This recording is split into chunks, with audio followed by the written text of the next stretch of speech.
Does anybody else really not like writing thank you notes? Oh man, I am terrible at writing thank you notes.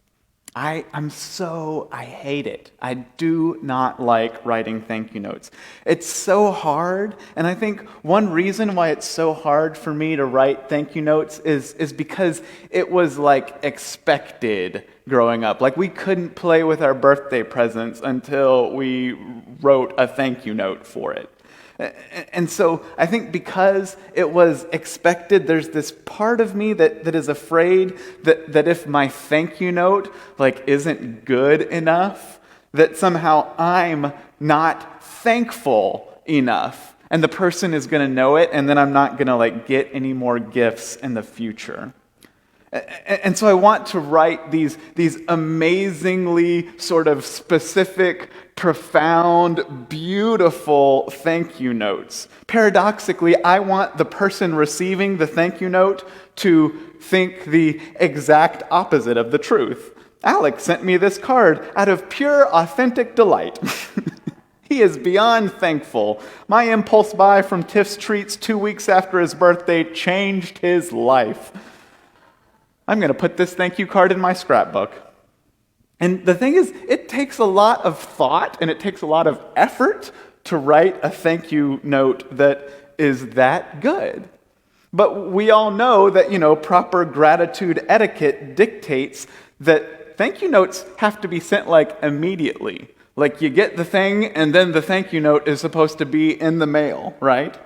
And so if you get, a lazy, perfunctory thank you note 2 months later, it's not a thank you, it's like an insult.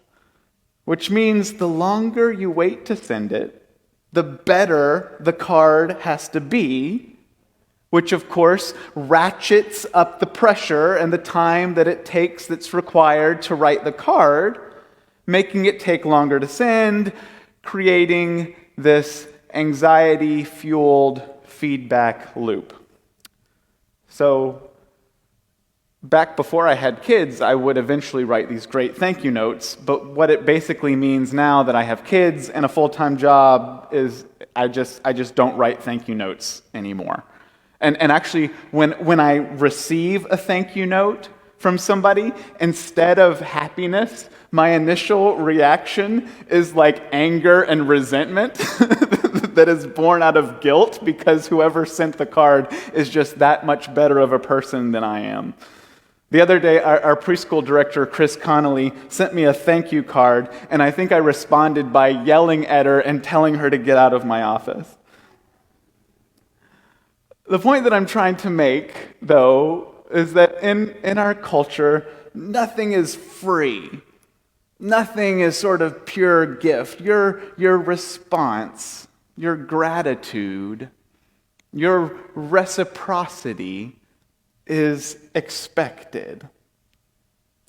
And I think part of where we get that is from, some might say, orthodox, some might say impoverished Christian theology. This is the second, everybody knows John 3:16, for God so loved the world, God gave his only son. This is the other John 3:16, 1 John 3:16. We know love by this, that Jesus laid down his life for us, and we ought to lay down our lives for one another. Jesus laid down his life for us, and so we ought to lay down our lives for one another. I think that's what happens if you extend my thank you note anxiety feedback loop to its logical extreme conclusion. We know love by this, that Jesus laid down his life for us, so we ought to lay down our lives for one another. We're going to be reading this first epistle from John for the next few weeks. And as we read it, we'll see that it is profoundly theological, spiritual, philosophical. It was written around the year 100, and if Christians were really committed to what he just said, laying down their lives for one another, it's safe to say there probably wouldn't be any of us left by now. But even though it's so sort of high-minded, theological, luckily we do get some concrete, practical examples. The very next verse sort of says what he means to say. How does God's love abide in anyone who has the world's goods and sees a brother or sees a sister in need and yet refuses to help? And by the way, that might be the worst translated word or couple of words in the whole New Revised Standard Version. It should say, sees a brother or sister in need and not refuses to help, and does not have their guts moved.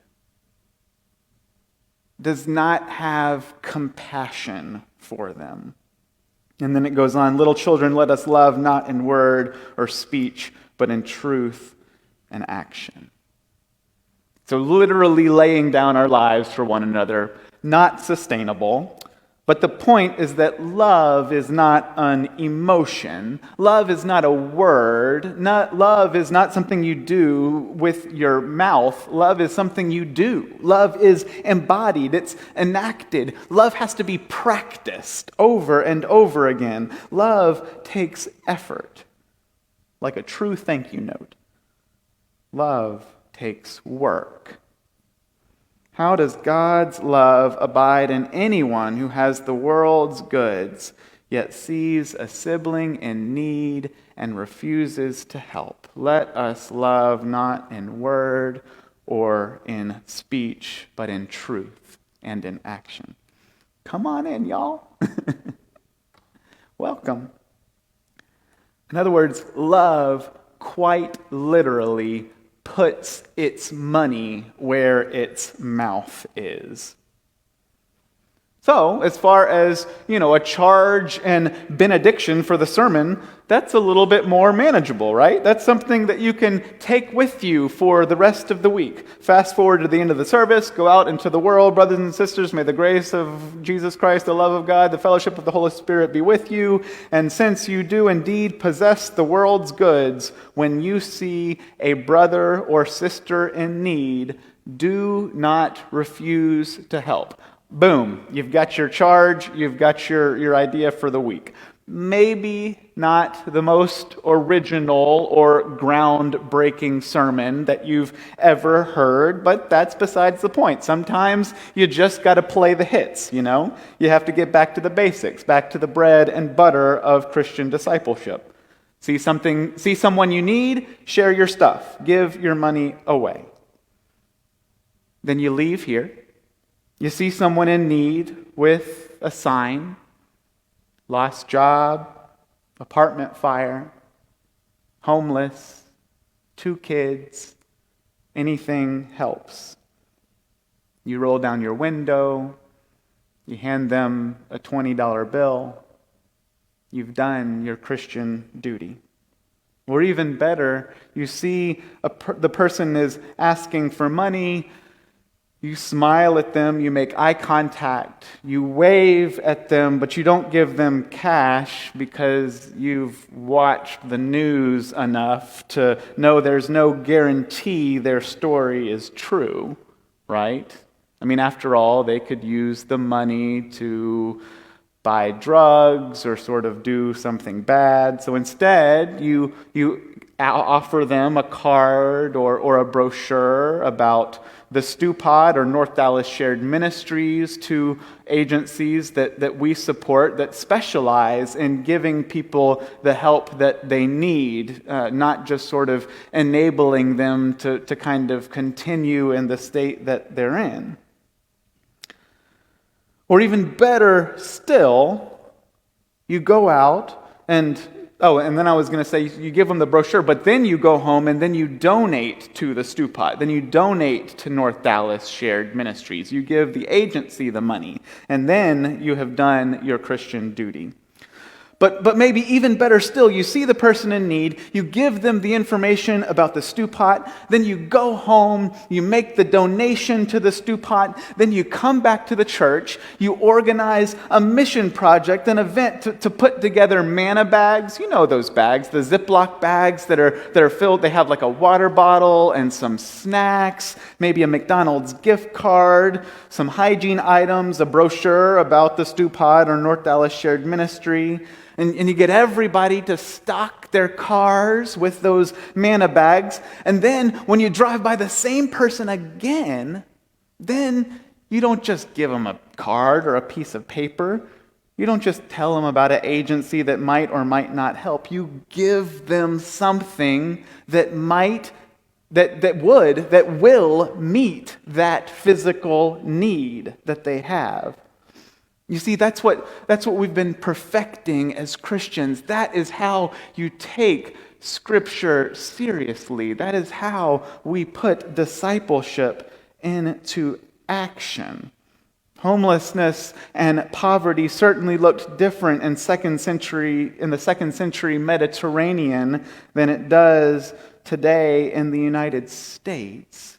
But I think that is the type of thing that the writer of this letter, John, or the elder is who wrote the letter, that's what they were getting at. That's what they were talking about. But again, you all have been coming to church for a while. Nothing about that is groundbreaking or revolutionary or provocative. And if you know me by now, you know I like to be groundbreaking and provocative. But this type of selfless service, this type of sacrificial love, dare I say, has been part of Westminster Presbyterian Church for a long time. This compassion has been part of who this church is. We as a congregation, since our founding, have recognized ourselves as, yes, having material blessings, and as turning outward toward our larger city and world, and seeing brothers and sisters in need. And so we have long been generous with our time and with our gifts. And so we've been doing this thing for so long, handing out those manna bags to folks on street corners, serving meals at the bridge, packing boxes and greeting clients at North Dallas Shared Ministry. We keep doing it because if you've done it, it feels good. You keep doing it, and it's actually kind of addicting because the people are so kind. You serve somebody at the bridge and they are so grateful. They're so thankful. They might not mail you a thank you card, but you come away feeling like you have been the one who has been helped. Or to use the language of our passage from 1 John 3, verse 19, we go help a person in need and get this feeling that reassures our hearts. This is where I find truth. This is where I find goodness. This sacrificial love of the other is what it means to be fully human. Again, it reassures our hearts with the feeling, the knowledge that we are abiding in God's love. And so whenever we have doubts about our own goodness, about our own worthiness before God, whether we are truly grateful enough that Jesus laid down his life for us, we can go help. We can go serve, and we are reassured. Our hearts are reassured. However, And again, y'all knew that there was a however coming, right? However, sometimes the opposite happens. Have you ever gone to serve and the opposite happens? I mean, you do this thing more than just a couple times, and you soon meet the people that aren't grateful. Granola bar? What am I going to do with a granola bar? Can I pay my rent with a granola bar? The person in front of me in line got an apple. I got a banana. I want an apple. Why do they get a banana and I can't choose to have an apple? No, thank you very much. No, gratitude. I'm sorry, but the last time I checked, you aren't paying for any of this. I don't have to give you anything. What makes you feel so entitled to my help? Why are you entitled to my charity? To these worldly goods that I have earned with my work?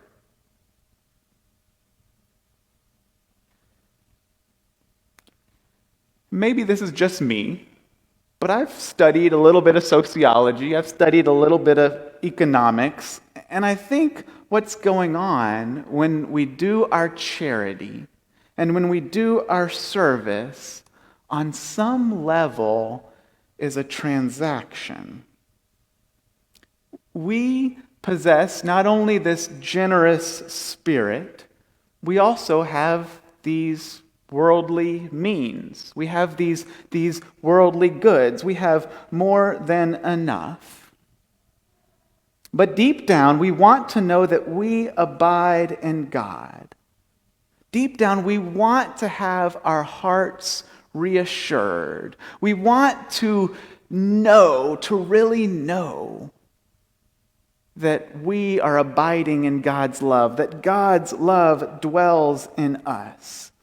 And we perceive this person in need as being able to provide us with that reassurance, to provide us with that feeling, because they are Jesus in disguise. Have you ever heard that? I used to serve a church, and whenever somebody came to the church office asking for help, if they needed help with rent or utility, they would say, Jesus is at the front door, which was sort of code by somebody is looking for rental assistance or something.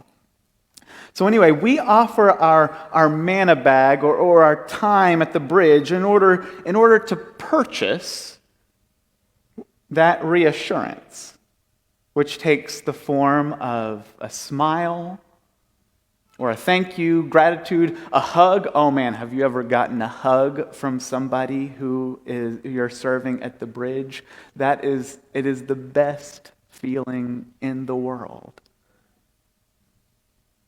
And so when we uphold our part of the bargain, but don't receive the gratitude in return, we're ticked.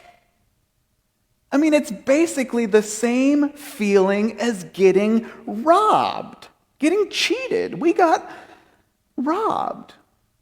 And so if you get robbed enough, if you get cheated enough in this sort of transaction and this sort of experience, you start becoming a little less likely to be moved to your guts. You start finding it a little harder to have that compassion. We can become suspicious about those verses in the Bible, all those parts in the Bible about helping the poor are really something that you're supposed to take seriously. We can certainly write off and judge those ungrateful, entitled people. I know I certainly have. To be honest, that's why I don't do as much service as I used to, because I'm afraid of having that compassion blocked from a bad experience. I wonder, though, if we use those experiences and those feelings to make our theology, to build our theology. I wonder if we make God into the same image that we are. God gave us a gift. God didn't have to save us. We didn't deserve Jesus' death for us on the cross. We didn't pay for that. We didn't earn that. But out of love, God laid down God's life. And so, if we aren't grateful, if we don't provide God with the right end of the bargain, if we don't provide God with what God is looking for, belief, faith, then God is going to be ticked because God's just like we are.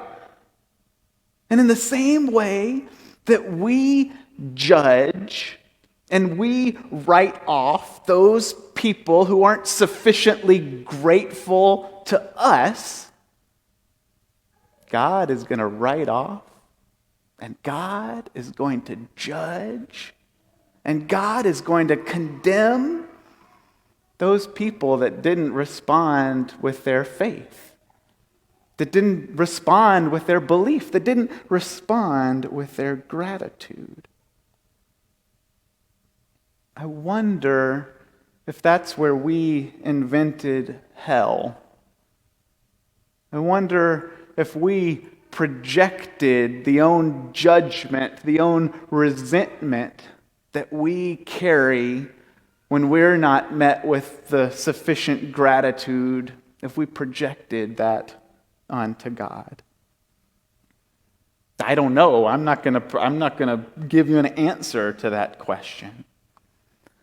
But I think there's something there about us needing to have our hearts reassured.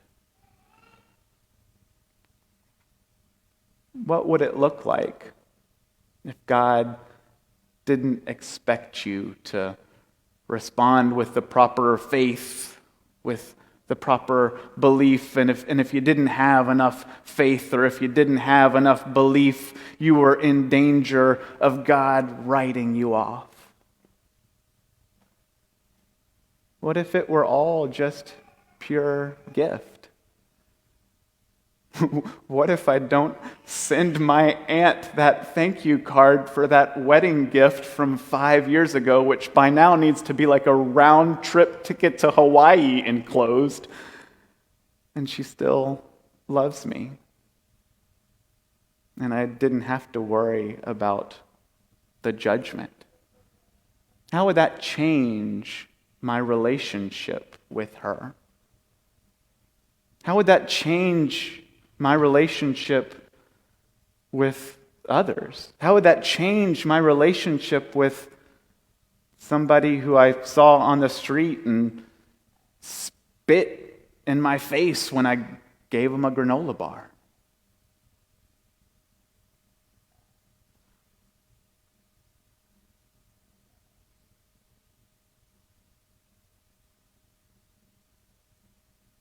I don't know.